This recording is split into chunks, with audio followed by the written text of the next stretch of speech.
They told me I couldn't come to Christmas dinner until I apologized. It was a single sentence delivered on a doorstep that was once as familiar to me as my own, and it hung in the frozen Denver air, colder and sharper than any shard of ice. So I did something else instead. I went to the bank and systematically, quietly, closed every single account that carried their names. And a day later, when my phone screamed with the fury of 32 missed calls, they finally understood. They learned that you don't corner a woman who has spent 76 years on this earth, a woman who has nothing left to lose. My name is Clara. I'm a retired history teacher, and this is the story of how I took my life back. It began, as so many family tragedies do, on a day meant for joy. It was Christmas Eve. The air was crisp and smelled of snow, and the streets of our quiet Denver suburb were twinkling with festive lights. In my hands, I held a pumpkin pie, still warm from the oven. It wasn't just a dessert, it was a tradition, a recipe passed down from my own grandmother, a symbol of the love and continuity I believed was the bedrock of our family. I walked up the familiar stone path to my son Leo's home, a beautiful two-story house I had helped him buy, my heart filled with a quiet, hopeful holiday spirit. I was expecting the familiar chaos of Christmas, the embrace of my son, the laughter of my granddaughter. But when the heavy oak door opened, it wasn't Leo who greeted me. It was his wife, Brenda. She stood there, a sentinel guarding the entrance, her body language a fortress of hostility. She was wearing an expensive cashmere sweater, a shade of cream that probably had a fancy name, and her arms were crossed tightly over her chest. There was no smile on her face, no glimmer of holiday cheer. Her eyes, which I had always found cool and assessing, were now chips of glacial ice. "Before you come in, Clara," she said, her voice low and sharp, each word a carefully aimed dart. "We need to talk about your behavior. Leo and I have discussed it, and we will not tolerate you snooping through our financial plans. You will apologize for trying to interfere, or you will not sit at this table tonight." The warmth from the pie dish I was holding felt like it was draining away, leaving my fingers numb. I was so stunned, I could barely process her words. Interference? I had simply asked Leo a question last week about a large, unexplained withdrawal from one of our joint savings accounts. It was a simple question, one I had every right to ask, and he had brushed it off with a vague, dismissive answer. My eyes darted past Brenda, searching for my son. I saw him in the brightly lit hallway, a tall, familiar figure. He was fussing with an ornament on their magnificent, floor-to-ceiling Christmas tree, his back pointedly toward me, his shoulders rigid with tension. "Leo!" I said, my voice barely a whisper, a thread of sound in the sudden, cold silence. "Are you going to let her speak to me this way?" He didn't turn. He didn't speak. He just shifted his weight from one foot to the other, his silence a deafening roar of agreement, a betrayal more profound than any shouted insult. And then, as if the universe had decided my humiliation needed a witness, their next-door neighbor, the sweet Mrs. Gable, started walking up the path with a plate of Christmas cookies, waving cheerfully. "Merry Christmas, everyone," she called out, her face beaming. A cruel, triumphant little smile played on Brenda's lips. She raised her voice, pitching it just loud enough for Mrs. Gable to hear every humiliating word. "Oh, I'm so sorry, Clara. As I was saying, you're just not welcome for dinner tonight. It's a private family matter. You understand." The shame washed over me in a hot, sickening wave. To be turned away was one thing. To be publicly shamed, to be made a spectacle for the neighbors, was a cruelty I could never have imagined. Mrs. Gable's friendly smile faltered, her eyes wide with awkward pity. She mumbled a hasty, "Oh, well, Merry Christmas," and scurried back to the safety of her own home, leaving me alone on the porch, exposed and wounded. I looked past Brenda's victorious face, at my son, who still refused to meet my eyes. I saw the beautifully set dining table, the gleaming silverware, the empty chair that was meant for me. In that moment, I understood. This wasn't about a simple disagreement. This was a power play, a declaration of war. They thought they had me trapped, an old woman dependent on their goodwill. Without another word, I gently placed the warm pumpkin pie on the small porch table next to a festive poinsettia, an offering they didn't deserve and would never appreciate. Then I turned and walked back down the path, the sound of Brenda's sickly sweet voice calling out, "You have a good night now," following me like a curse into the darkness. As I walked away, the cold Colorado air felt less biting than the betrayal. They thought they had humiliated an old woman, but they had just awakened a sleeping giant. They had no idea what I was about to unleash. I managed to make it to my car, parked just down the street under the pale glow of a streetlight. I fumbled with the keys, my hands trembling so violently that it took 3 tries to get the key into the ignition. I didn't start the engine. I just sat there in the cold, dark silence, the festive lights of the neighborhood houses blurring through the tears I stubbornly refused to let fall. This was it. This was the moment everything changed, the moment a mother's boundless, unconditional love began to curdle into something else, something cold, hard, and strategic. Before I tell you how I did it, how I meticulously dismantled their world with a few strokes of a pen, I'd love to know where you're all watching from today. It means the world to me to be able to share this story, and it helps to picture who I'm talking to know that I'm not just speaking into the void. Please, take a moment and drop your city or your country and the time of day in the comments below. It's a small comfort to know that we're all here together, sharing this moment no matter how many miles separate us. Now, back to that cold car in the suffocating dark. To understand the actions I took next, you have to understand the foundation of trust they had systematically pulverized. My mind, seeking an explanation for the unthinkable, flashed back to 16 years, to 2009. The entire country was reeling from the financial crisis, and my son's world had completely imploded. The stock market had crashed, and it had taken his small, ambitious brokerage firm down with it. He came to my little house in the Washington Park neighborhood of Denver then, not with the arrogance he wore now, but with a raw, desperate fear etched onto his face.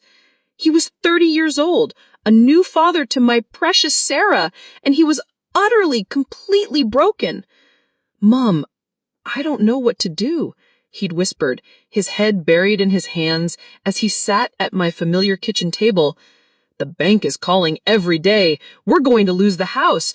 Brenda, she'll never forgive me. Sarah will have nothing." I was a retired history teacher. My pension was modest, and my retirement fund wasn't vast, but it was the product of 40 years of careful, diligent saving. It was the result of grading papers late into the night until my fingers cramped, of brown bag lunches and mended clothes, of vacations I never took. It was my security, my hard-won independence. But looking at my only son, my boy, the child I had rocked to sleep and nursed through fevers, so completely defeated, there was no choice. There was never a choice. I took my life savings, the bedrock of my future, and used it to prop him up. We went to the bank together, and the manager, a slick young man in a pinstripe suit, suggested we open joint accounts. "It's just for safety and convenience, Mrs. Miller," he'd assured me with a practiced, reassuring smile. "This way, if anything ever happens to you, if you get sick, Leo can step in seamlessly to manage your bills and affairs without any legal delays or probate court. It's the smart, modern thing to do for estate planning." I remember the feel of the heavy official pen in my hand. A small, cautious voice in the back of my mind, the voice of my practical, no-nonsense late husband, Robert, whispered, "Are you absolutely sure about this, Clara?" But I silenced it. This was my son. This was what families did for each other. I signed the papers, adding his name to my checking account, my savings account, and even to a trust Robert had left me.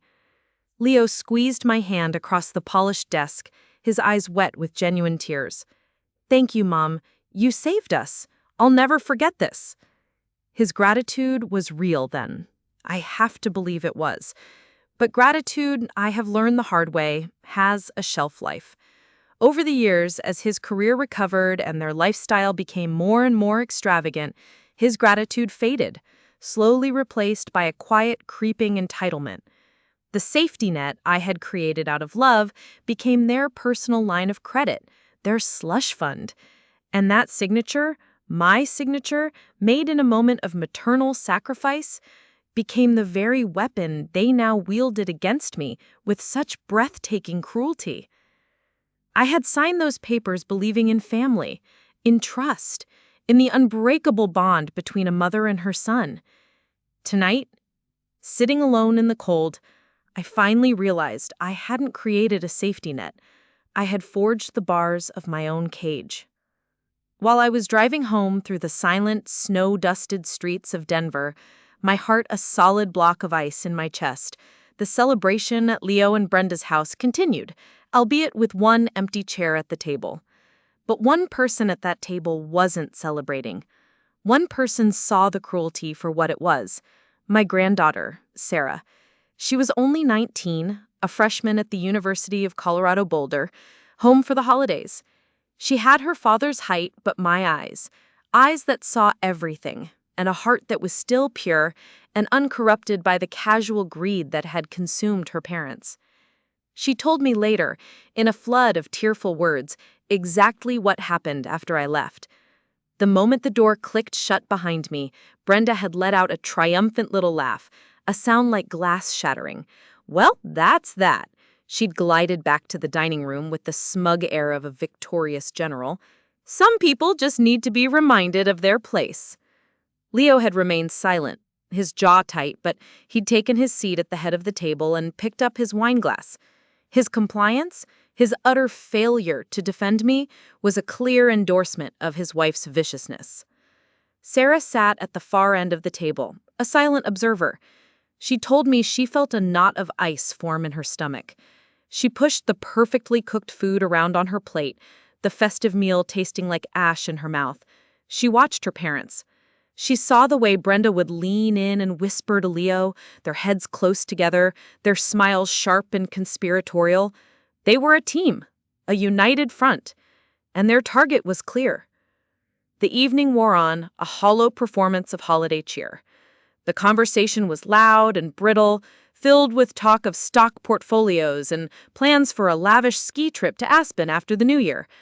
It was a conversation designed to exclude Sarah, to make her feel like a child who couldn't possibly understand their important adult world. After the main course, while the others were distracted by a classic Christmas movie playing on the massive television in the living room, Brenda took a phone call in the kitchen. She thought she was being discreet, her voice a low, conspiratorial murmur.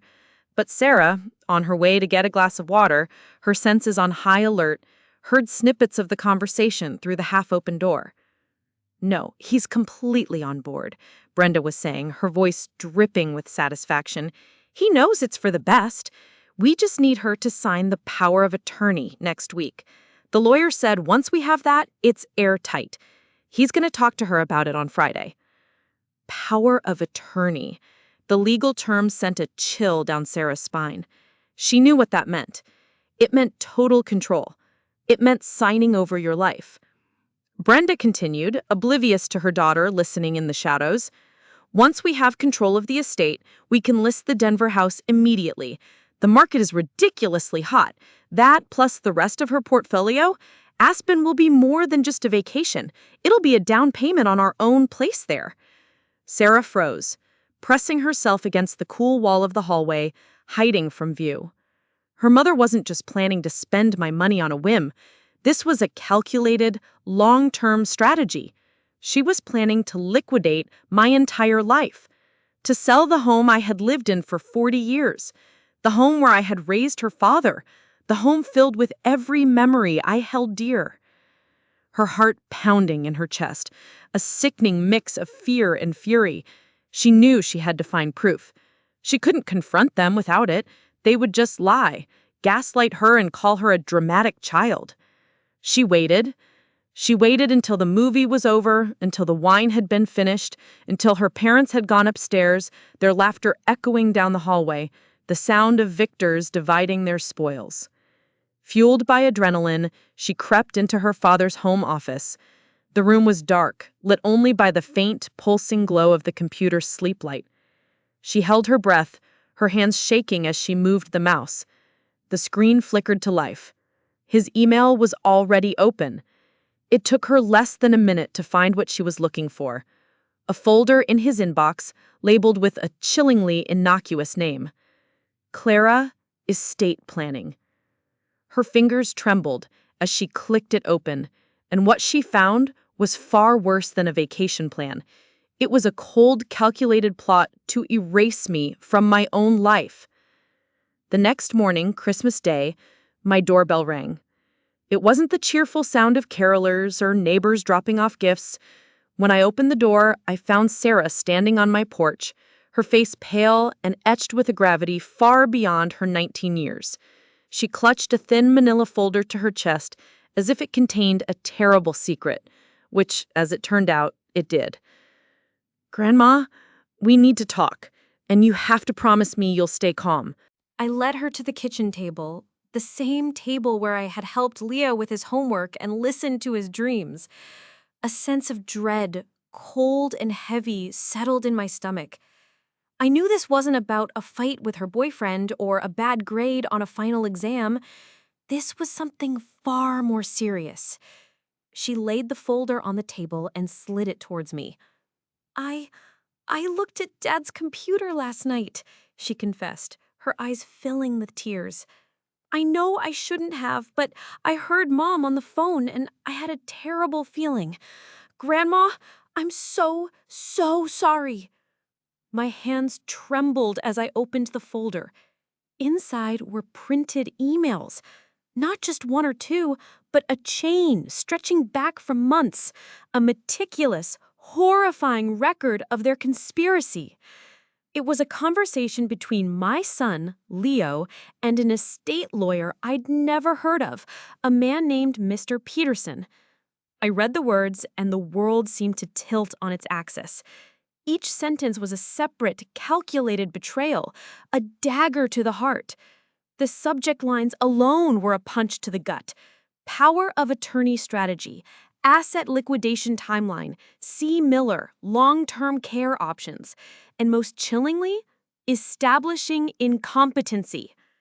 I forced myself to read the text, my vision blurring. Leo had written to the lawyer, "My mother's health is clearly declining. She's becoming more forgetful and confused, and we're deeply concerned she can't manage her own affairs any longer. We feel it is our filial duty to step in and protect her assets before she makes a mistake." Protect my assets? I had just balanced my checkbook to the penny yesterday. I managed my own investments, followed the stock market, and read 3 newspapers a day. This wasn't protection. This was a hostile takeover of my life built on a foundation of lies. It was gaslighting, documented in cold, professional legal language. Another email from Brenda to Leo had been forwarded in the chain. It was even more explicit. "Make sure you emphasize her confusion when you talk to her about the POA. We need her to believe she needs our help. The lawyer said the concerned children angle is the strongest and hardest to challenge. Just get her signature on that document and we can have the house on the market by February. Peterson says we can have everything transferred to our control within the month." But it was the last document in the stack that made me feel like the air had been stolen from my lungs, leaving a vacuum of pure horror. It was a glossy, tri-fold brochure for a place called Golden Years Assisted Living. It wasn't the comfortable, respectable facility near the university that I had once half-jokingly pointed out to Leo. This place was on the grim industrial outskirts of the city, wedged between a highway and a warehouse district. The prices listed were shockingly low, the kind of place you put someone when they are no longer a person, but an inconvenient expense. They were going to sell my beautiful home, a place filled with the memories of my husband, of raising my son, a place worth nearly $1 million in the current Denver market.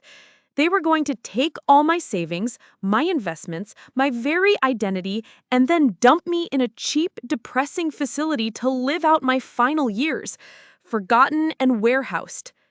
They were going to leave you with nothing, Sarah whispered, her own tears finally spilling down her cheeks as she watched the horror dawn on my face. They talked about you like you were already done, like you were just a problem that needed to be managed and put away. I just stared at the words, at the neat, printed-out proof of their monstrous plan. The pain was so immense it felt physical, like a hand squeezing my heart until it stopped. They weren't just greedy, they were ghouls, waiting to pick my life apart before I was even gone. They wanted to strip me of my home, my money, my dignity, and my freedom. I looked up from the papers, from the blueprint of my own destruction, and met the eyes of my granddaughter, this brave, wonderful girl who had risked her parents' wrath to bring me this terrible truth. And in that moment, all the grief and shock I felt began to burn away, leaving something hard and clear and dangerous in its place. I know this is a difficult part of the story to hear, and I'm just so grateful you're all here with me on this journey.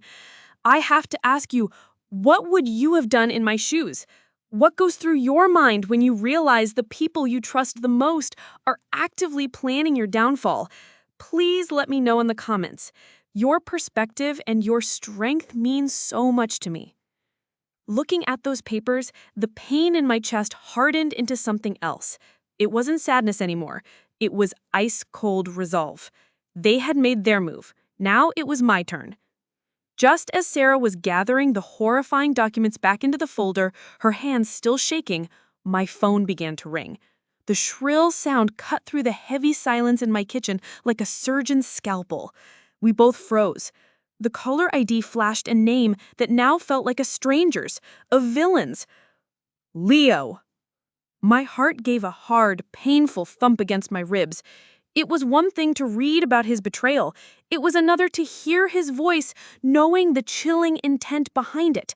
Sarah's eyes widened, a silent, panicked question in them. What are you going to do? I put a steadying finger to my lips, signaling for her to be quiet. I took a deep, centering breath, summoning every ounce of the actress I never knew I was. I needed to be the frail, slightly confused old woman they believed me to be. My survival depended on it. I swiped to answer, putting a slight, grandmotherly wobble into my voice. "Hello, dear," I said, the picture of harmless elderly innocence. "Mom?" he said, and the sound of his voice, oozing a syrupy, counterfeit concern, made my stomach clench. "Oh," I said, keeping my tone soft and questioning. "Brenda, she was just so stressed with the holidays and she had a little too much wine," he lied smoothly. "She gets worked up, you know how she is. She didn't mean it. Mom, she feels awful today." I listened to his pathetic, transparent excuses, my eyes fixed on the email in my hand, the one with the subject line, "Establishing Incompetency." "Oh," I said, letting a note of weary sadness enter my voice. It was quite a scene, Leo, in front of the neighbors and everything." I know, and I'm so sorry. That's why I'm calling, actually. It got me thinking. You have so much on your plate, and I really do worry about you. All the bills, the taxes, keeping up with that big house. It's a lot for one person." He paused, letting the bait hang temptingly in the air. Here it comes, I thought, my mind racing. The hook. "I was talking to a financial advisor," he continued, the lie rolling off his tongue as easily as he breathed, "and he put together a document for us. It's just a simple power of attorney. It doesn't change anything about who owns what, really. It's just a piece of paper that would legally allow me to help you out, to pay a bill from your account if you forgot, or talk to the bank for you if there's an issue. It's for your protection, Mom. So something like that little misunderstanding about the withdrawal last week doesn't happen again." The sheer, breathtaking audacity of it nearly made me gasp. He was using the very incident that had triggered this whole crisis, his own suspicious withdrawal, as the reason I needed to surrender all control to him. He was trying to gaslight me into handing him the keys to my entire life, and he was portraying it as an act of selfless, filial love? He truly saw me as a doddering old fool, easily confused and manipulated.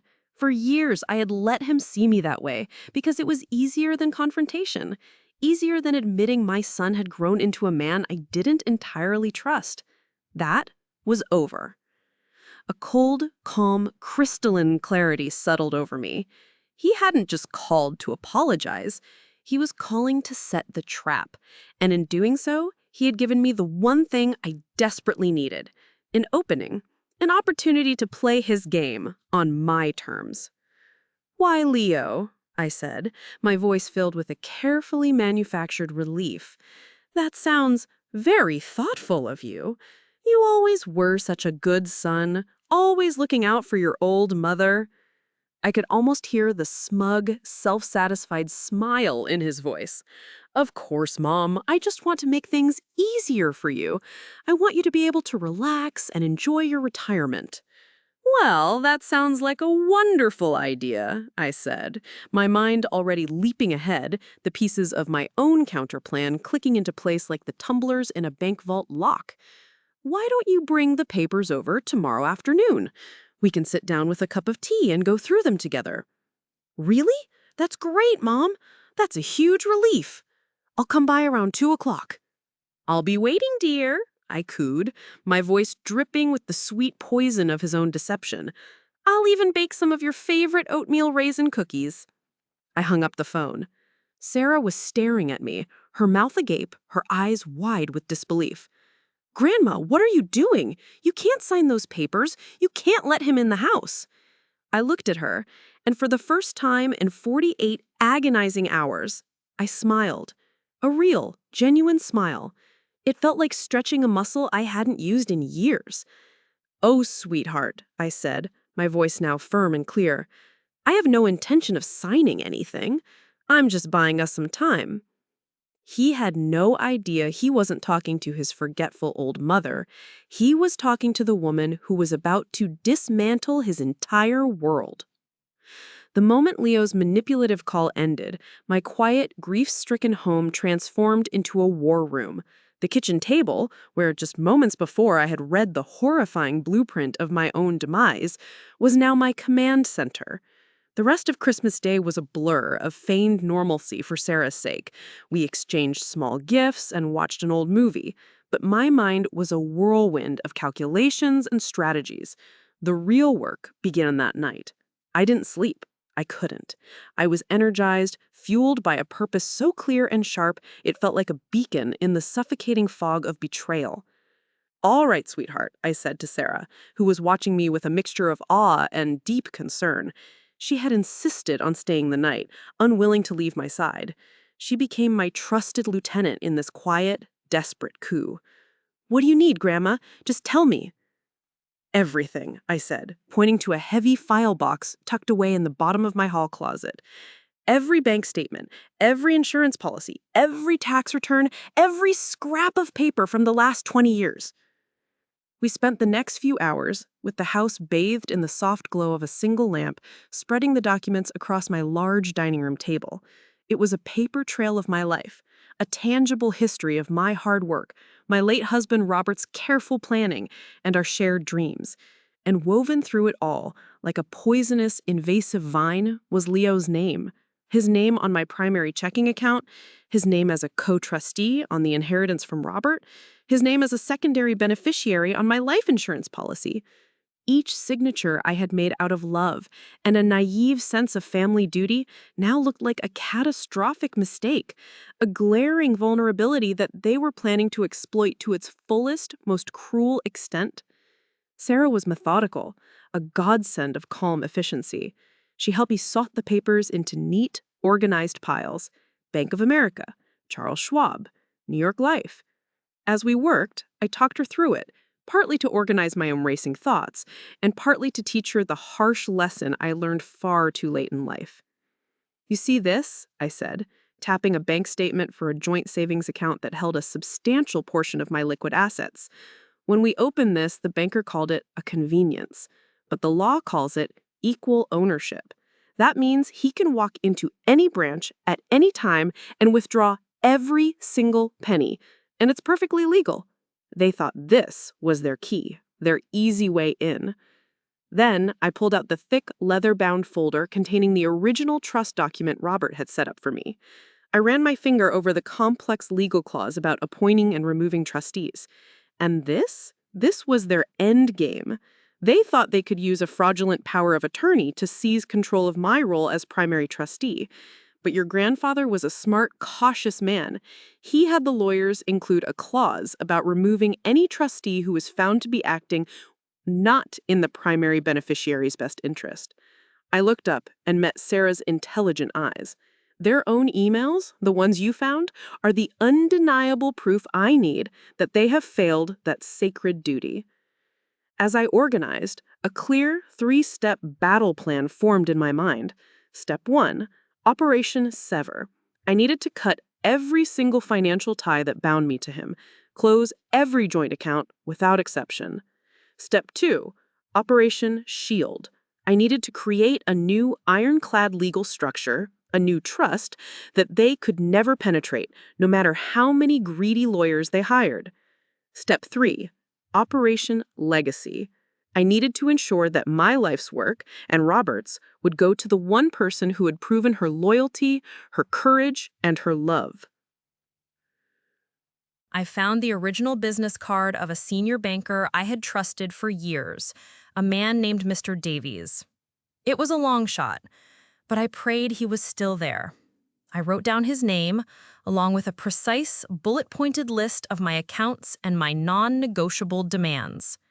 Sarah sat opposite me, her laptop open, researching legal precedents for revoking trustees and the fastest way to establish an irrevocable trust in Colorado. We were a team, a quiet army of 2 against the darkness. By sunrise, the plan was complete. It was precise, it was legal, and it was ruthless. They wanted to play chess with my life?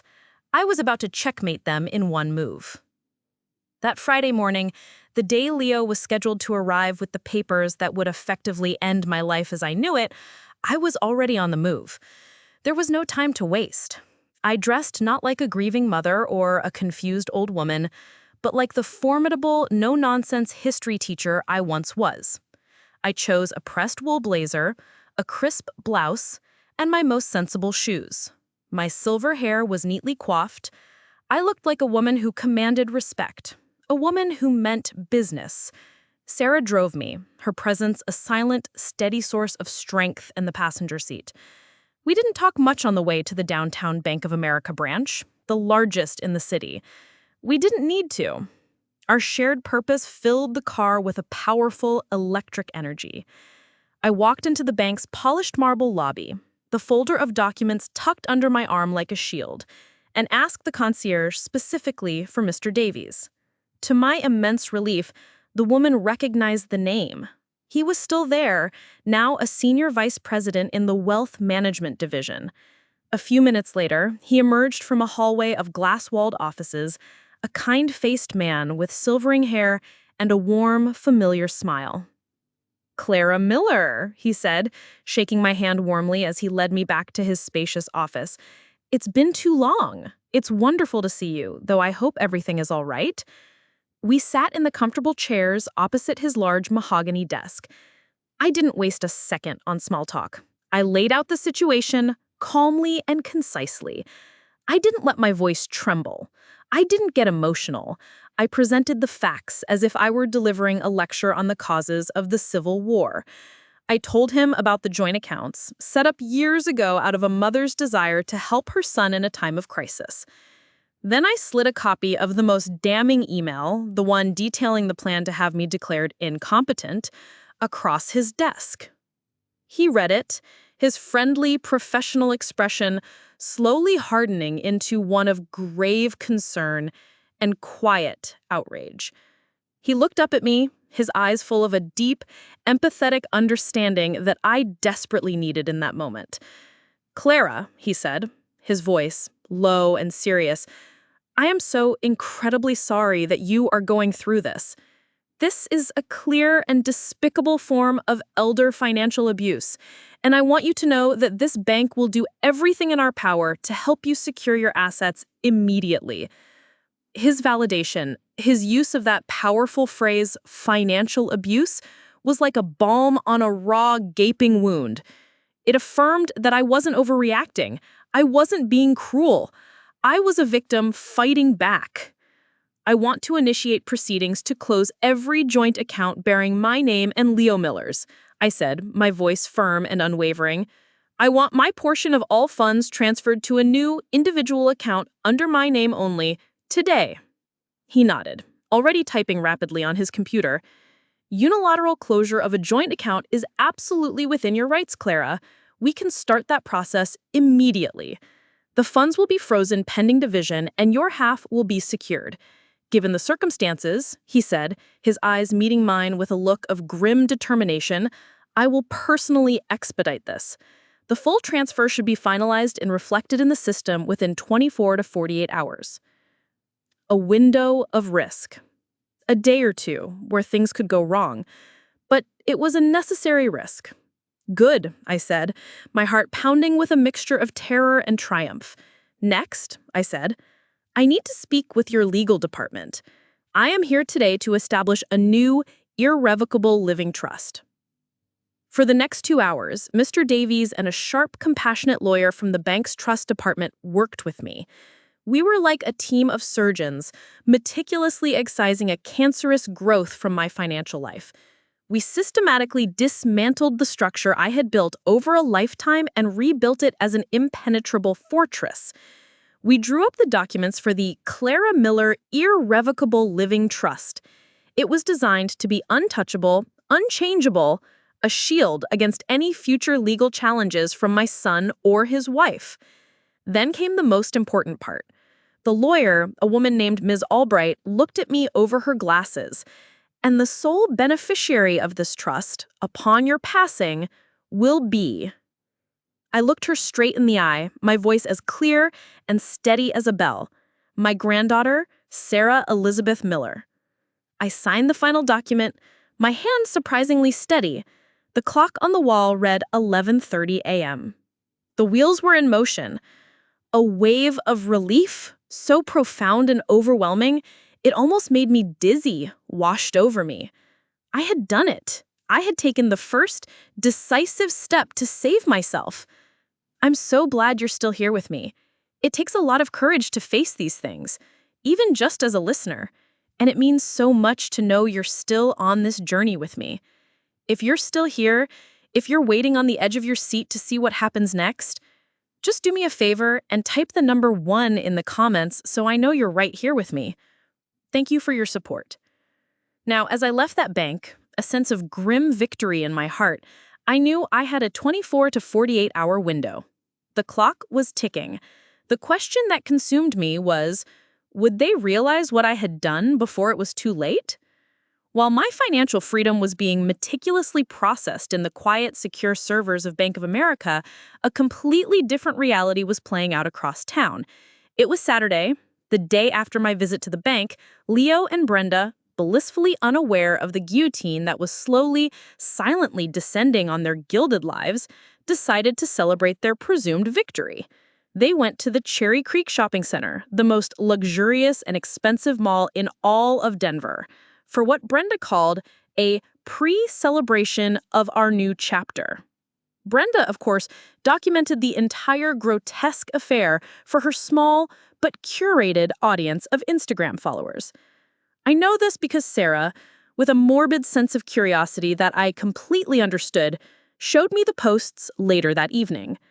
Watching her stories was like watching a horror movie where you and you only know that the killer is hiding in the closet, sharpening his knife.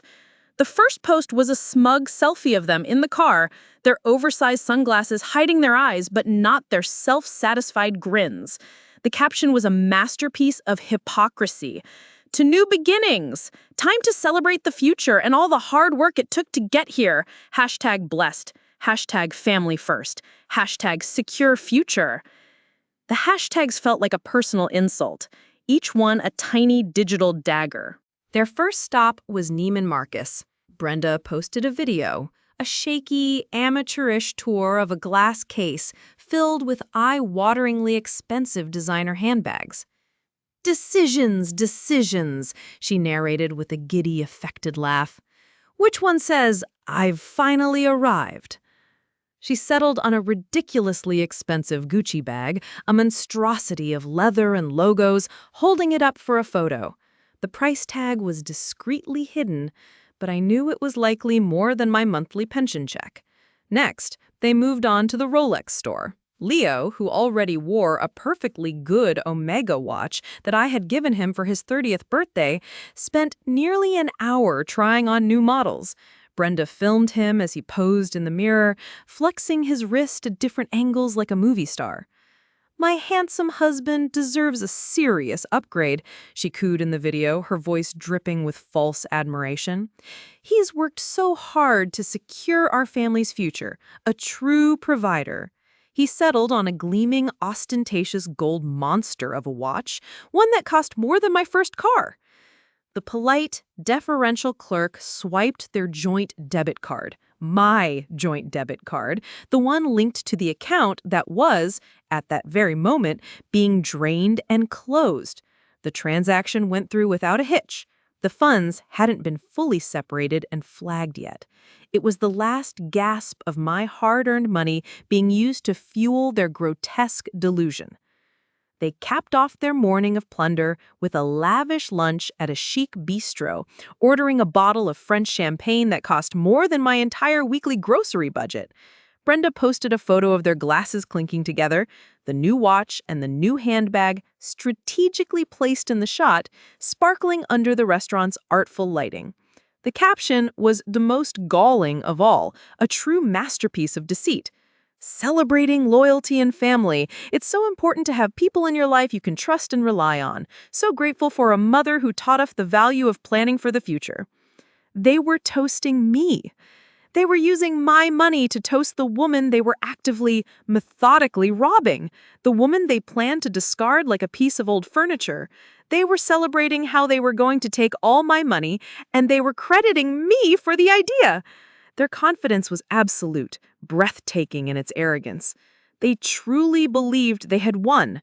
They saw me as a problem that was already solved, a box that had already been checked. In their minds, my house was already sold, my money was already theirs, and I was already a distant, managed memory in a cheap, out-of-the-way nursing home. They were living in a fantasy, a bubble of greed and self-congratulation, completely oblivious to the sharp, decisive pin that was, at that very moment, speeding towards it. They toasted with champagne at lunch, celebrating a victory they hadn't yet won. They were dancing on a floor that was about to collapse from under them. The bubble burst at exactly 3:47 p.m. that Saturday afternoon. The timing was so precise, it felt like a moment orchestrated by fate itself. I was in my kitchen with Sarah. We were engaged in a quiet, comforting ritual, baking my grandmother's famous snickerdoodle cookies. The house was filled with the warm, sweet smell of cinnamon and sugar, a stark contrast to the coldness that had invaded my life just days before. It was a peaceful domestic scene, the calm before the inevitable storm. And then my phone, which I had left on the kitchen table, began to vibrate. It was a call from Leo. I looked at the screen, my heart giving a single, hard thump. I then looked at Sarah. I gave her a small, calm smile and pressed the red decline button. 1 missed call. A few seconds later, it buzzed again. Leo. I silenced it again. 2 missed calls. Then a text message popped up on the screen. I leaned over to read it. Mom, call me. My card was just declined at the Apple Store. Must be some kind of fraud alert on the account. Can you call the bank? I almost laughed out loud. Oh, it was fraud, all right. Just not the kind he was thinking of. The real fraud had been happening for years, and I just put a stop to it. The phone immediately started ringing again, a frantic, insistent buzz. This time, I let it go to voicemail. The moment it disconnected, it rang again. And again. It was a relentless digital assault, a testament to his rising panic. Sarah and I just stood there by the counter, watching the screen light up again and again, the number of missed calls climbing like a score on a pinball machine. 10, 15, 25. Then, a voicemail notification appeared. I was curious, so I put my phone on speaker and played the message. Leo's voice, tight with annoyance and confusion, filled the kitchen. "Mom, pick up the phone. I'm trying to buy Sarah a new laptop for college and my card was declined. And the credit card too. What is going on? This is embarrassing. Call me back, now." The sheer, unmitigated gall. He was trying to use my money to buy a guilt gift for the very person who had exposed his treachery, and he was angry at me because he couldn't. Before we could even comment, another voicemail came through. This time, it was Brenda, and the thin veneer of civility she sometimes wore had been completely sandblasted away. Her voice was a high-pitched, grating shriek. "Clara, I don't know what kind of sick, senile game you're playing, but you better fix it right now. We are being publicly humiliated. Our cards are being declined everywhere. This is our money, too. You can't just—" The voicemail cut off. Presumably because she had reached the time limit, her rage too expansive for a 1-minute message. The phone kept ringing. Call after call, text after text. The final count on the screen when it finally fell silent a few minutes later was a beautiful, symmetrical number. 32 missed calls. We sat there in the quiet kitchen, the storm raging miles away in a luxury mall, contained in that little electronic device on my table. There was no shouting in my house, no panic, just the gentle aroma of cinnamon and the profound, satisfying silence of justice being served, slow-cooked and deliberate. They were finally feeling the consequences of their actions. They were finally feeling the one thing they had tried so desperately to take from me, a complete and utter lack of control.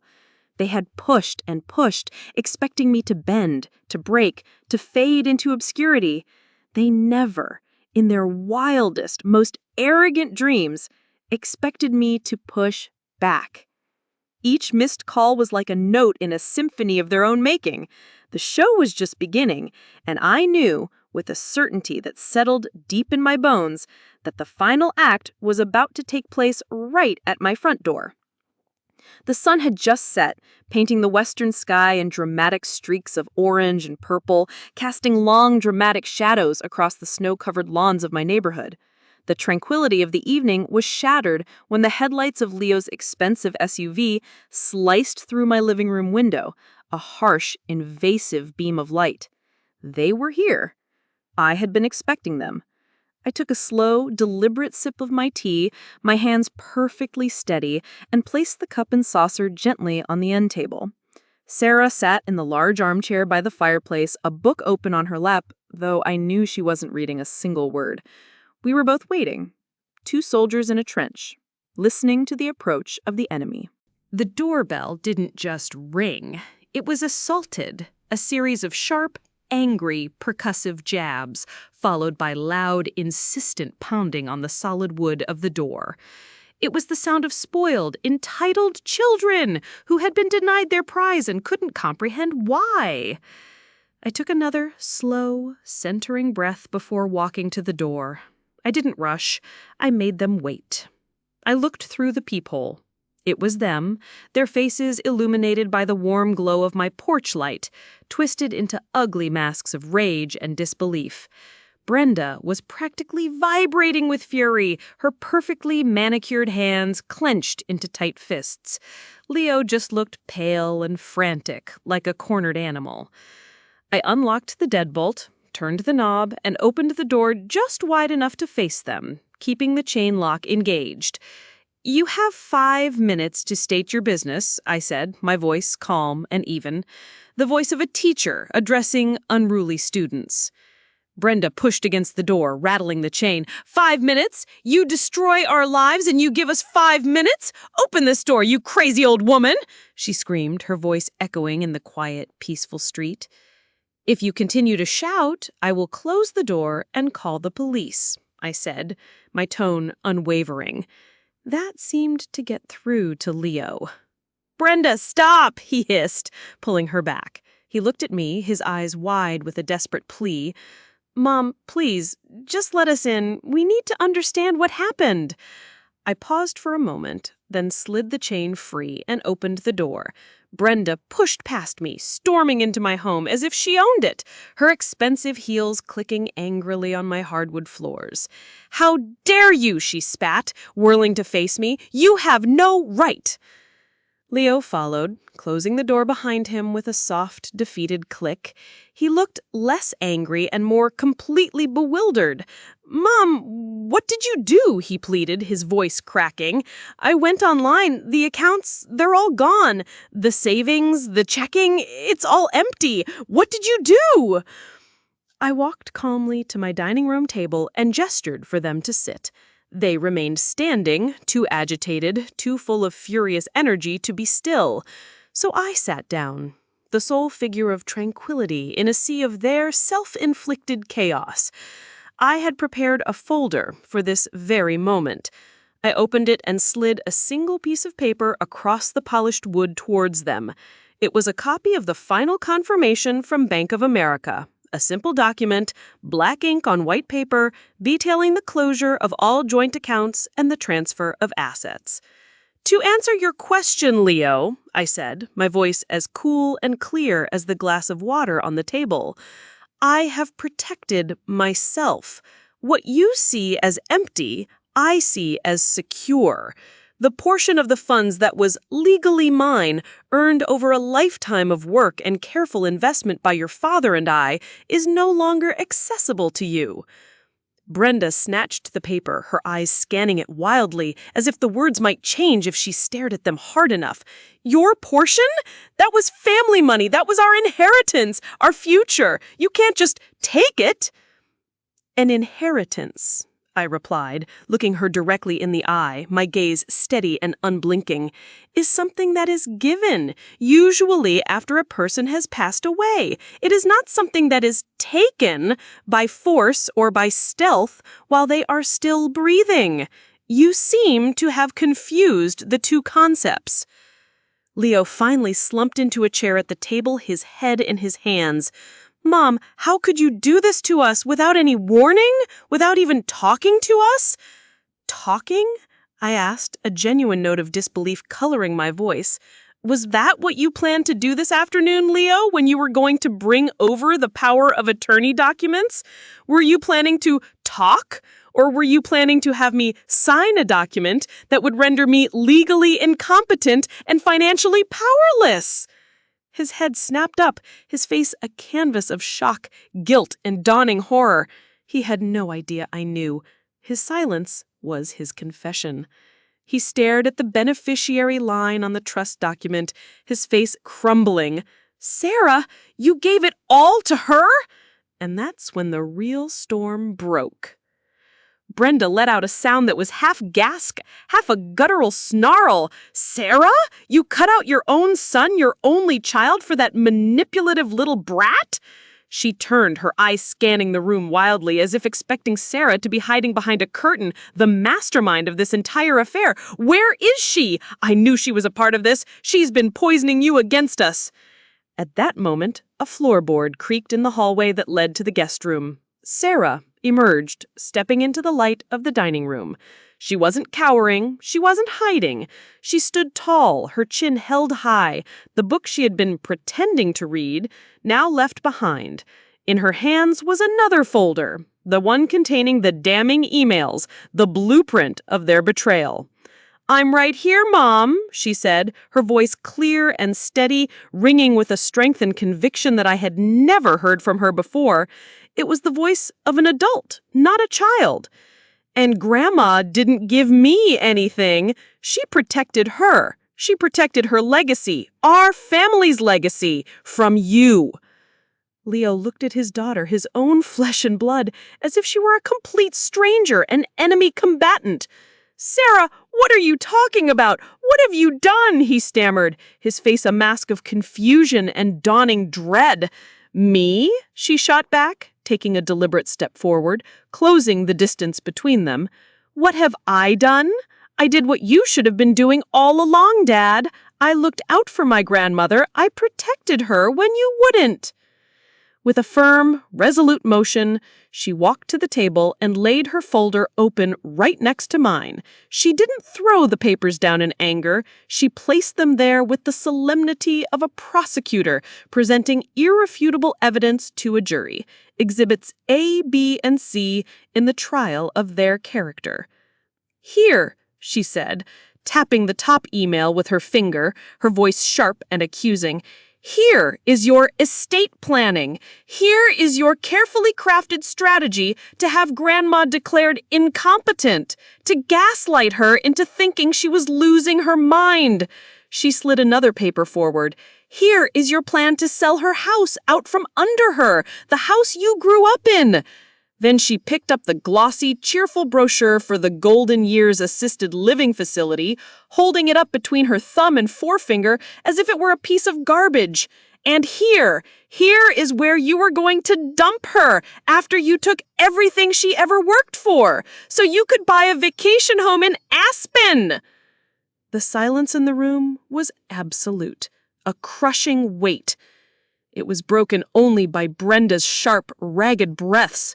She stared at the papers, her face draining of all color, leaving only her bright red lipstick looking garish and clown-like against her pale skin. She was caught, utterly, completely, and irrevocably caught. Her own words, her own plans, laid bare on the table. You went through our private computer?" she stammered, falling back on the last pathetic defense of the guilty. "That's an invasion of our privacy." "And what do you call this?" Sarah retorted, her voice rising with a righteous, furious anger that I had never heard from her before. "What do you call planning to steal from your own mother, to strip her of her home, her dignity, and her freedom? Is that not an invasion? An invasion of her life, her trust, her entire future?" Brenda looked at Leo, her eyes wide and pleading, begging for him to say something, to do something, to fix this. But Leo couldn't speak. He couldn't move. He stared at the brochure for the nursing home, then at me, then at his daughter. The carefully constructed world of his own justifications, the lies he had told himself to make his actions palatable, was crumbling around him, and he was being buried in the rubble. He just shook his head slowly, muttering to himself, "It wasn't supposed to be like this. It wasn't supposed to happen this way." "How exactly was it supposed to be, Leo?" I asked, my voice cutting through his pathetic whisper like a knife. Was I supposed to just sign the papers and fade away quietly into a depressing room on the edge of town? Was I supposed to let you erase me so you could buy a new watch and a Gucci handbag? The truth was laid bare on the table, ugly and undeniable. But their pathetic excuses, their desperate attempts to rewrite the history of their own monstrous greed, were yet to come. Faced with the undeniable, black and white proof of their scheme and the unwavering, righteous condemnation in their own daughter's eyes, they finally broke. But it wasn't remorse that came pouring out of them, not a true and honest accounting of their sins. It was a torrent of bitter, self-pitying excuses, a desperate attempt to cast themselves as the real victims in the tragedy they had authored. Brenda was the first to completely unravel. She sank into one of my dining room chairs, her rigid posture collapsing, and her rage dissolved into a storm of ugly, heaving sobs. "You don't understand," she wailed, her voice muffled by her perfectly manicured hands. "You have no idea what it was like. You just don't know.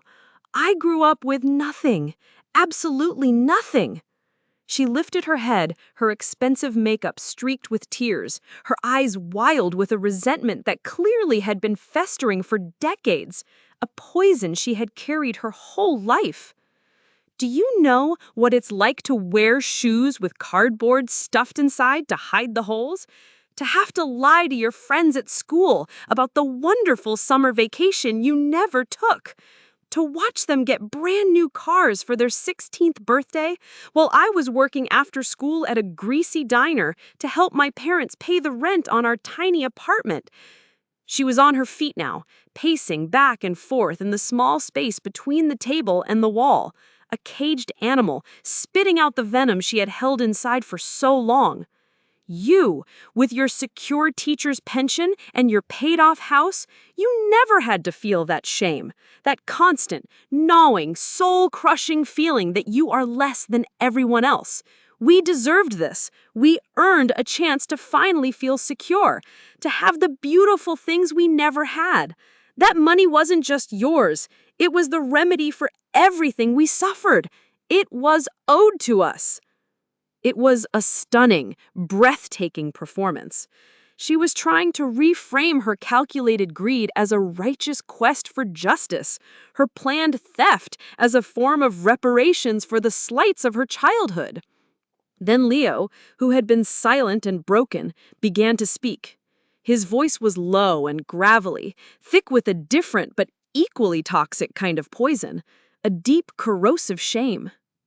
"She's not wrong, Mom," he said, not looking at me, but at the intricate pattern of the Persian rug on the floor. "You remember 2009. It didn't just cost me my business. It cost me my pride, my sense of who I was as a man. I was a failure. I couldn't look Brenda in the eye. I couldn't look at myself in the mirror. And every single time I came here, to this house, and saw you, so stable, so secure, so completely untouched by it all, it burned me up inside." His broad shoulders shook with the force of his confession. "You were the safety net, but I didn't want a safety net, Mom. I wanted to be the man who didn't need one. And I hated myself for needing you. I hated the power that your money gave me over me. Taking control of the finances, planning to take control, it felt like I was finally taking that power back. It felt like I was finally the man of the family again, the provider for my wife, even if..." He trailed off, unable to speak the final, damning words. "Even if the money I was providing was stolen from my own mother?" They had laid their damaged, twisted souls bare. They had shown me the pathetic, warped logic they had constructed for themselves, a narrative where their past pain gave them permission to inflict pain on me, where their old struggles justified their present cruelty. They weren't asking for forgiveness. They weren't capable of it. They were demanding validation for their betrayal. They poured out their pain, expecting my sympathy, expecting me to soften, to concede, and perhaps even apologize for my own financial stability. But I stood up, and with a voice that held the unwavering weight of 76 years, I delivered the one truth they had never been willing to hear. I rose slowly from my chair. My movements were deliberate, not with the stiffness of age, but with the gravity of the moment. The teacup and saucer still sat on the table, a small, fragile island of civilization in the emotional wreckage of our family. I looked at Brenda, her face still blotchy and swollen from her performative tears, and then at Leo, my son, my only child, still hiding behind a pathetic wall of his own shame. "Enough," I said.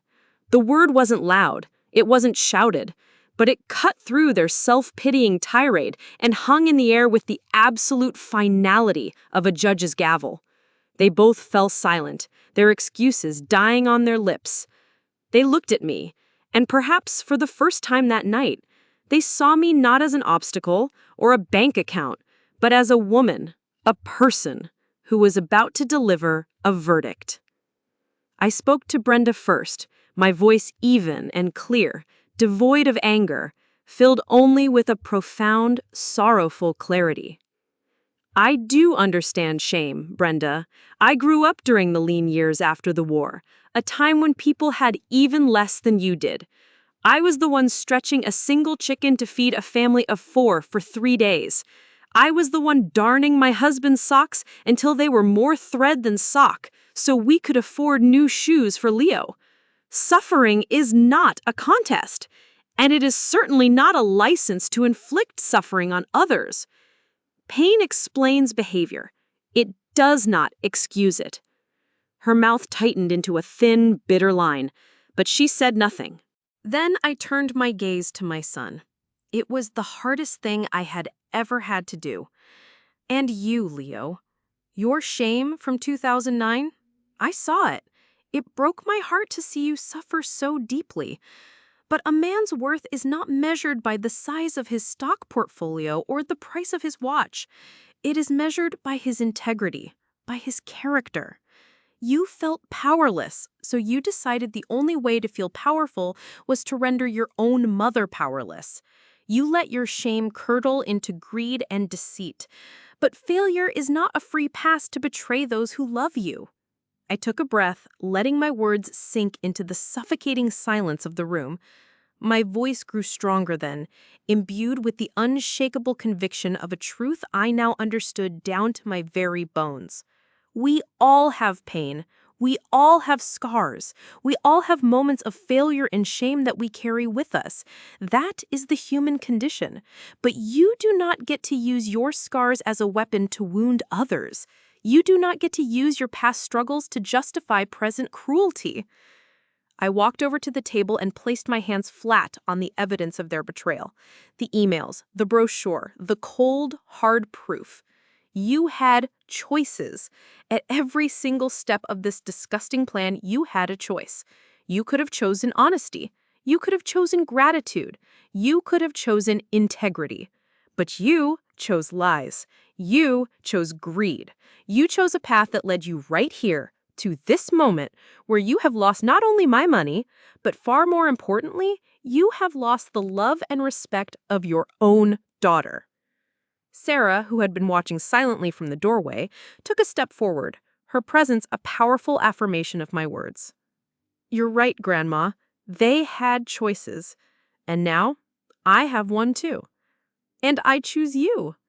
I choose decency." That was the final, devastating blow.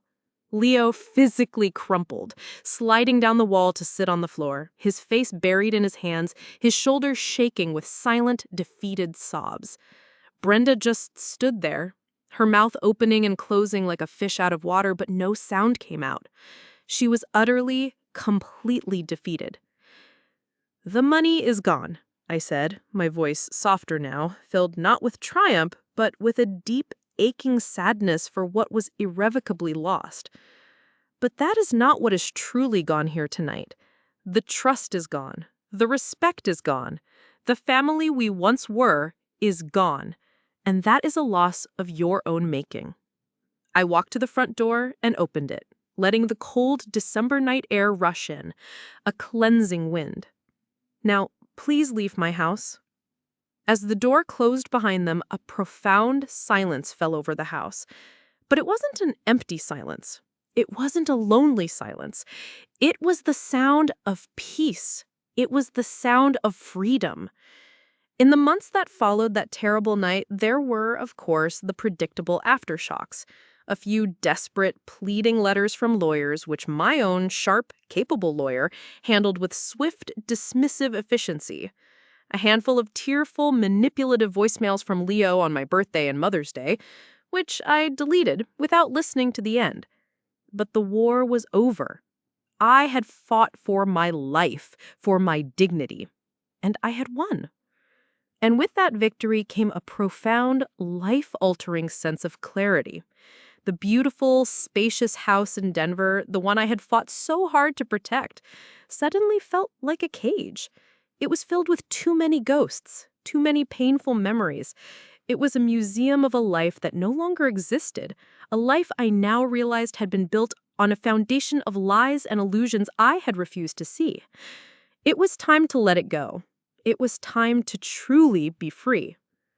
I put the house on the market in the spring, and in the booming Denver real estate market, it sold within a week for a price that exceeded all my expectations. With the proceeds and the rest of my now secure finances, I made a new plan. Not a plan for my end-of-life care, but a plan for my new beginning. Sarah had made the brave decision to take a gap year from college.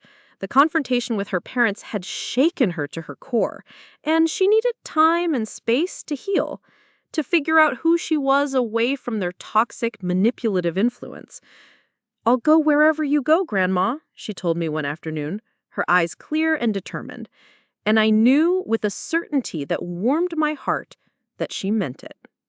So, we went to the mountains. I bought a small, cozy log-style home in Estes Park, Colorado, a charming town nestled at the base of the magnificent Rocky Mountain National Park. It was nothing like the grand, ostentatious suburban house Leo and Brenda had coveted. It was smaller, quieter, and infinitely more beautiful. My front porch didn't overlook a perfectly manicured lawn and a quiet cul-de-sac, but a sprawling meadow where herds of elk often grazed in the morning mist with a breathtaking panoramic view of the snow-capped peaks of the Continental Divide. The air there was different. It was clean, crisp, and filled with the sweet, earthy scent of pine and damp earth. The silence was different, too. It wasn't the heavy, lonely silence of my old house, a silence that I always felt like a waiting room for disappointment. This was a living silence, punctuated by the piercing cry of a hawk circling overhead, or the gentle whisper of the wind through the golden aspen trees. We moved in at the start of summer, the mountainsides lush and green with new life. Sarah, with her boundless youthful energy, helped me unpack the boxes that truly mattered. My treasured books, my late husband Robert's photographs, my grandmother's worn and stained recipe box. We discarded so much of the rest, shedding the weight of the past with every single item we donated to the local thrift store. It was a profound, cleansing ritual. We quickly fell into a comfortable, peaceful rhythm. I would spend my mornings on the porch, a warm cup of coffee in my hands, watching the mountains change color with the rising sun, a spectacle of nature's artistry that never failed to fill me with awe. Sarah took a part-time job at a local bookstore in town, making new, genuine friends and discovering a passion for literature she never knew she had.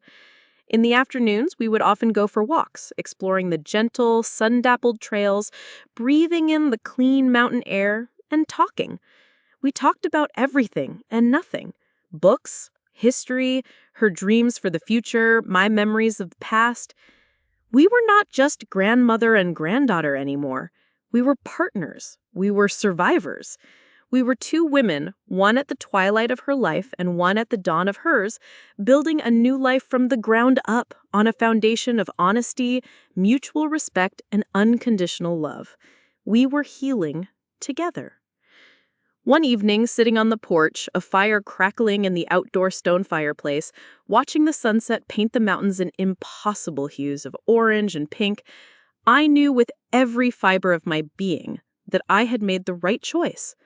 My old life was over, but my best life, my truest life, was just beginning.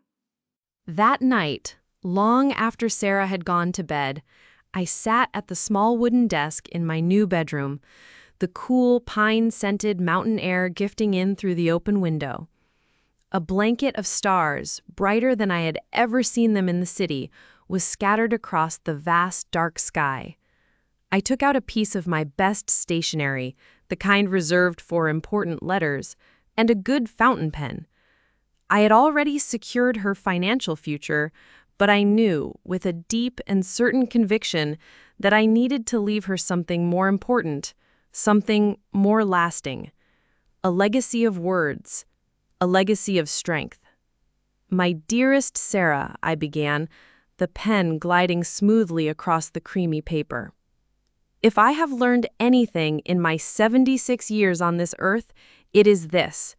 Your peace of mind is the most valuable and precious thing you will ever own. Do not sell it cheap. Do not trade it for the approval of others. Do not give it away to people who do not understand its infinite worth. You will be offered seats at many tables in your life. Some of those tables will look grand and inviting, covered in fine linens and sparkling crystal. But their true purpose is to test your tolerance for disrespect, to see how small you are willing to make yourself to fit in.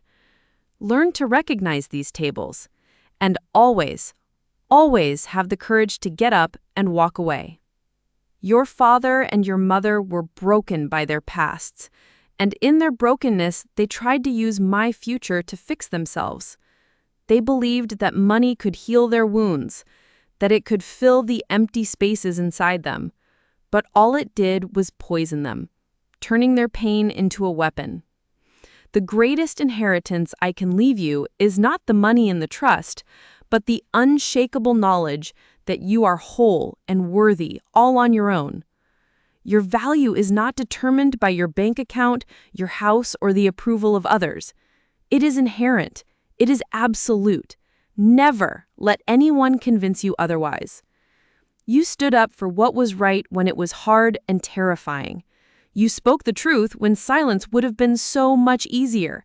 That courage, my dear, brave girl, is your true inheritance.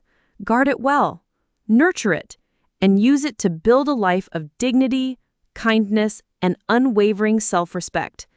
I am prouder of you than words can ever say. I folded the letter and placed it in an envelope for her to read one day, when she needed to be reminded of her own strength. This was my final lesson, my most important truth.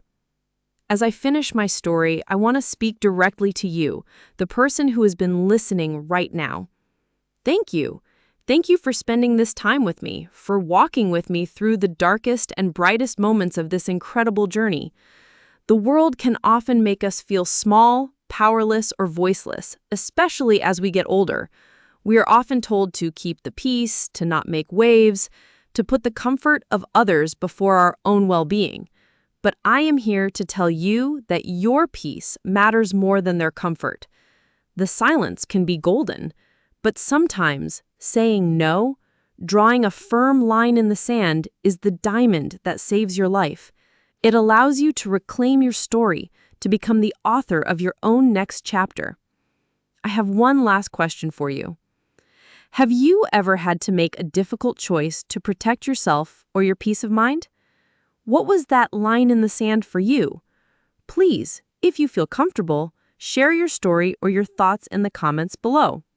We are a community here, and our stories are our strength. By sharing, we remind each other and ourselves that we are not alone.